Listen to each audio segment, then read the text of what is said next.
नमस्कार, आर्या न्यूज देख रहे हैं आप। मैं हूं आपके साथ पल्लवी सिंह। उत्तराखंड बुलेटिन की शुरुआत करेंगे। भूमाफियाओं पर धामी सरकार भी अब योगी सरकार की तरह ही शिकंजा कसने की योजना बना रही है। यहां तक कि उत्तर प्रदेश की तर्ज पर अब एंटी भूमाफिया टास्क फोर्स बनाने की कोशिश की जा रही है और इसी तैयारी में अब सरकार जुट गई है।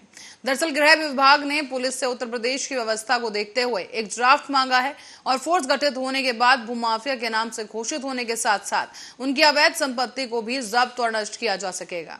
दरअसल आपको बता दें कि भूमाफियाओं पर नकेल कसने के लिए साल 2017 में राज्य, मंडल, जिला और तहसील स्तर पर टास्क फोर्स गठित कर दी गई है। इसी के तहत पहले क्षेत्र विशेष की शिकायतों और जमीनों की स्थिति देखी जाती है। जो लोग इन पर आधुनिक कब्जा करते हैं और अनाधिक कब्जा जमाए हुए हैं, उन्हें भूमाफिया घोषित कर उनका नाम एंटी भूमाफिया पोर्टल पर अपलोड कर दिया जाता है। इसके उलट उत्तराखंड में अभी तक भूमाफियाओं पर शिकंजा कसने की व्यवस्था नहीं है। यहाँ भूमि पर कब्जे, धोखाधड़ी जैसे तमाम मुकदमे दर्ज होते हैं, लेकिन आरोपियों की संपत्ति को न तो जब्त किया जाता है और न ही नष्ट किया जाता है।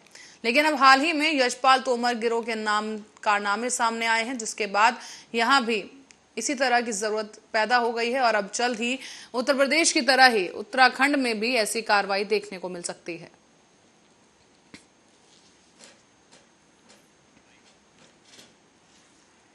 और उत्तराखंड की 5वीं विधानसभा के दूसरे सत्र का फैसला विधानसभा सचिवालय के लिए कुछ चौंकाने वाला है। इसकी वजह से राज्यसभा के चुनाव का कार्यक्रम माना जा रहा है, जहां दरअसल विधायी और संसदीय विभाग के 7 जून से सत्र शुरू करने का निर्णय लिया गया है। लेकिन 10 जून की तारीख राज्यसभा चुनाव के लिए तय की गई है और 24 मई को चुनाव की अधिसूचना जारी हो जाएगी। आपको ये भी बता दें कि राज्यसभा के चुनाव के लिए देहरादून विधानसभा का स्थान तय किया गया है और इसी की पूर्व सूचना भारत ने निर्वाचन आयोग को दी जा चुकी है। इसमें किसी भी तरह के बदलाव की कोई गुंजाइश नहीं होगी, यानी कि राज्यसभा का चुनाव भराड़ी सौण विधानसभा में नहीं करवाया जा सकता।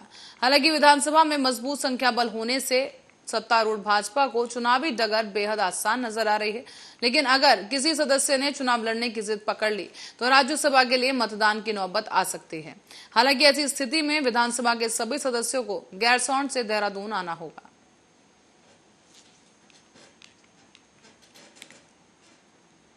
और बीते 24 घंटों में चारधाम यात्रा पर आए 7 तीर्थयात्रियों की हार्ट अटैक से मौत हो गई है। आपको बता दें कि चारधाम यात्रा में अब तक करीब 56 लोगों की जान जा चुकी है, जिसमें से 54 लोगों की मौत की वजह दिल का दौरा पड़ना बताई गई। केदारनाथ यात्रा के दौरान अभी तक कुल 23 यात्रियों की मौत हो चुकी है, जिसमें 22 को दिल का दौरा पड़ा है। इसके अलावा ऋषिकेश में विभिन्न प्रांतों से आए 3 तीर्थयात्रियों की मौत हो गई।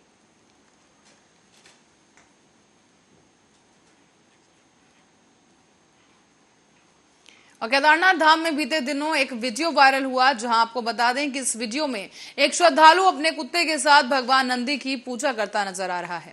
तो वहीं अब इस वीडियो के वायरल होने के बाद श्री बद्रीनाथ केदारनाथ मंदिर समिति ने इस पर कार्रवाई की मांग उठाई है। लेकिन अब पुलिस ने इस मामले पर एक्शन लिया और जानकारी देते हुए रुद्रप्रयाग के पुलिस अधीक्षक ने बताया है कि केदारनाथ मंदिर में एक व्यक्ति द्वारा मंदिर परिसर में कुत्ते को टहलाने और भगवान नंदी की मूर्ति को कुत्ते से छुए जाने की घटना सामने आई है।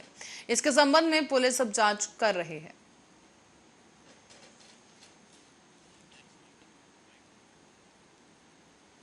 तो वहीं परिवहन निगम ने मैदानी और पर्वतीय इलाकों के लिए सामान के वजन के किराए की दरें जारी करने के साथ ही कुछ सामान पर पूर्ण प्रतिबंध लगा दिया है।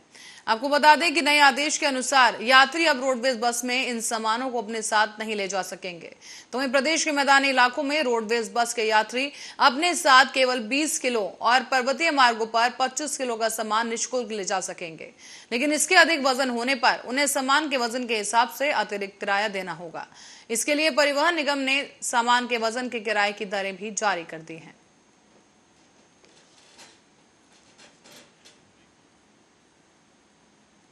और इस बीच रुक करेंगे अगली खबर की ओर, जहां ईंट भट्टे पर काम करने वाले पुत्र को राशन देने जा रहे पिता को तेज रफ्तार ट्रक ने टक्कर मार दी। बुरी तरह से घायल हुए पिता की मौके पर ही मौत हो गई, जबकि घटना के बाद ट्रक छोड़कर ड्राइवर फरार हो गया है। आपको बता दें कि ग्राम शिवनगर निवासी रहीतुल्ला ईंट भट्टे पर काम कर रहे अपने बेटे अब्दुल हसन को राशन देने के लिए मोपेड से जा रहे थे। लेकिन रहीतुल्ला जब NH 74 पर नवाबगंज बिलासपुर रोड के कट पर पहुंचे, तभी रुद्रपुर की ओर से आ रहे तेज रफ्तार ट्रक ने उन्हें रौंद दिया है।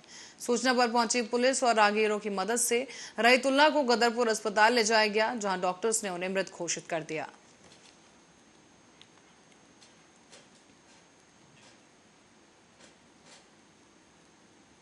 खबर उधम सिंह नगर से है, जहां सितारगंज में स्कूल के बच्चों को घर छोड़ने जा रही एक बस चालक को रास्ते में रोककर यूपी पुलिस उसे अपने साथ ले गई। इस बस में सवार स्कूली बच्चे और शिक्षकों में भय का व्याप्त हो गया और करीब आधे घंटे तक बस सड़क पर ही तेज धूप में खड़ी रही। स्कूल प्रबंधन ने दूसरे चालक को मौके पर भेजकर बच्चों और शिक्षकों को उनके घर तक पहुंचाया है। तो वहीं प्रबंधन ने पुलिस को तहरीर देकर मामले की जांच कर दोषियों के खिलाफ कानूनी कार्रवाई की मांग उठाई है।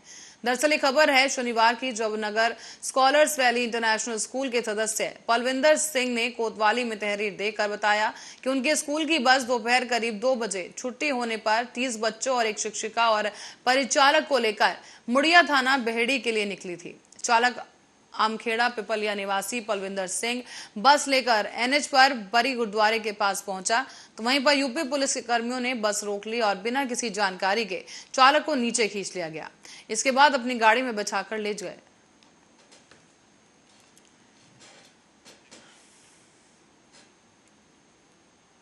और जो बोले सोने हाल, इन्हीं जयकारों के साथ श्री हेमकुंड साहिब के कपाट रविवार को सुबह 10 बजे से विधि विधान के साथ खोल दिए गए हैं। 5 प्यारों की अगुवाई में 5000 श्रद्धालु इस क्षण के साक्षी बने और करीब 9 बजे पंच प्यारों की अगुवाई में गुरु ग्रंथ साहिब को दरबार साहिब में लाया गया। रविवार को पंच प्यारों की अगुवाई ने 5000 श्रद्धालुओं ने हेमकुंड साहिब में माथा टेका। साथ ही पवित्र सरोवर में इन श्रद्धालुओं ने स्नान किया है और पंच प्यारों में अगुवाई में गोविंद घाट गुरुद्वारे से 5000 तीर्थयात्रियों का पहला जत्था शनिवार दोपहर घाघरिया पहुंचा था। दरअसल गुरुद्वारा श्री हेमकुंड साहिब मैनेजमेंट ट्रस्ट के साथ ही जिला प्रशासन की ओर से और हेमकुंड साहिब घाघरिया के अन्य यात्री पड़ावों में सभी यात्रियों तैयारियों में अंतिम रूप दिया गया।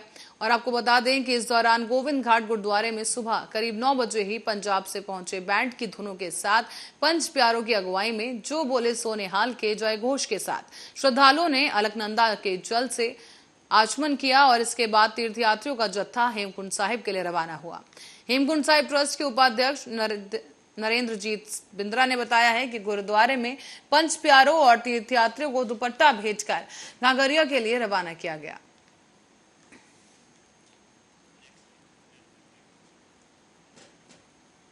तो इस सप्ताहांत से पहले शुक्रवार से ही नैनीताल में सैलानियों का आना शुरू हो गया। शुक्रवार को नैनीताल और इसके आसपास के क्षेत्र सैलानियों से गुलजार रहे और पिकनिक स्पॉटों पर सुबह से लेकर शाम तक खासा भीड़ जुटी रही। माल रोड समेत नगर के अधिकांश होटल में दिन भर सैलानियों की आवाजाही बनी रही। साथ ही अधिकांश पार्किंग स्थल भी वाहनों से भरे नजर आए। आपको बता दें कि इन दिनों लगातार तराई भाबर में तापमान में बढ़ोतरी दर्ज की जा रही है, जिसके चलते अब हिल स्टेशनों की ओर आने वाले सैलानियों की संख्या बढ़ती जा रही है। शुक्रवार को सुबह से ही नैनीताल, भीमताल, बवाली, सत्ताताल और ऐसे तमाम क्षेत्रों में सैलानियों का पहुंचना शुरू हो गया था, जो देर शाम तक जारी रहा।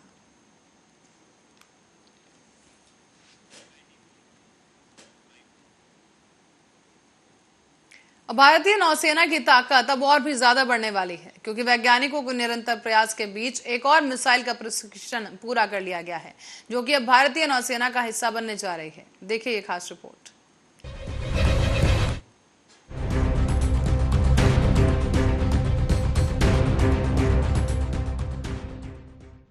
एक और बार आसमान में लहराया हिंदुस्तान का परचम। रंग लाई वैज्ञानिकों की कड़ी मेहनत। भारतीय नौसेना में जुड़ा एक और नया सदस्य। स्वदेश निर्मित नौसैनिक एंटी शिप मिसाइल का सफल परीक्षण।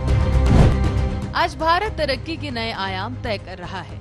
आत्मनिर्भर भारत के तहत पहले कोरोना रोधी टीके ने देश का सिर गर्व से ऊंचा किया, तो वहीं भारत में तेजी से हो रहे विकास कार्यों ने विश्व पटल पर देश की छवि में 4 चांद लगा दिए। और अब इसी बीच आत्मनिर्भर भारत की स्वदेशी मिसाइल बनकर तैयार हो गई है। आपको बता दें कि भारतीय नौसेना और भारतीय रक्षा अनुसंधान और विकास संगठन ने स्वदेश निर्मित नौसैनिक एंटी शिप मिसाइल का सफल परीक्षण कर दिखाया है। ये टेस्टिंग ओडिशा के चांदीपुर के तट के पास की गई। जहां भारतीय नौसेना के लिए पहली बार हवा से लॉन्च की जाने वाली नई स्वदेशी नौसैनिक एंटी शिप मिसाइल बनाई गई है। ये मिसाइल सी स्कीमिंग ट्रेजेक्ट्री पर चलते हुए सीधे टारगेट से जाकर टकराई। यहाँ सी स्कीमिंग का मतलब है कि मिसाइल समुद्र की सतह से कुछ ही फीट या कुछ ही मीटर ऊपर तेजी से उड़ते हुए जाती है, जिससे वो रडार में पकड़ी नहीं जाती। साथ ही आपको ये भी बता दें कि ऊंचाई इतनी कम होने की वजह से दुश्मन उस मिसाइल को मारकर गिरा नहीं सकता। ये तकनीक भारत के पास ब्रह्मोस सुपरसोनिक क्रूज मिसाइल में भी है। दुश्मनों की हालत पतली करने के लिए भारत का ये नया हथियार एक और सबूत बनकर आया है आत्मनिर्भर भारत का। इस दौरान टेस्टिंग के जरिए मिसाइल की सटीकता, वैलिडेशन, नियंत्रण, गाइडेंस और मिशन संबंधी अन्य एल्गोरिथम की जांच की गई, जो कि सब कुछ एकदम सही निकला। इतना ही नहीं बल्कि इस मिसाइल में कई खूबियां भी दी गई हैं।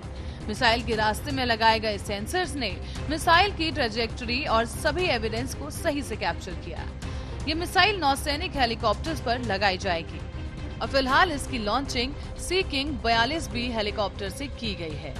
इस मिसाइल में state of the art navigation system लगता है और इसके अलावा इंटीग्रेटेड एवियोनिक्स भी है। इस परीक्षण के दौरान DRDO के सीनियर वैज्ञानिक और भारतीय नौसेना के अधिकारी मौजूद रहे। दरअसल भारतीय वायुसेना विशेष रूप से हिंद महासागर क्षेत्र में भारत के समुद्री सुरक्षा हितों की प्रभावी रूप से रक्षा करने के लिए अपनी समग्र युद्धक क्षमता में लगातार वृद्धि कर रही है और इसी क्रम में भारतीय नौसेना और अंडमान और निकोबार कमान द्वारा संयुक्त रूप से ब्रह्मोस सुपरसोनिक क्रूज मिसाइल के जहाज रोधी संस्करण का सफलतापूर्वक परीक्षण किए जाने के करीब 1 महीने बाद ही इस नई मिसाइल का परीक्षण किया गया है।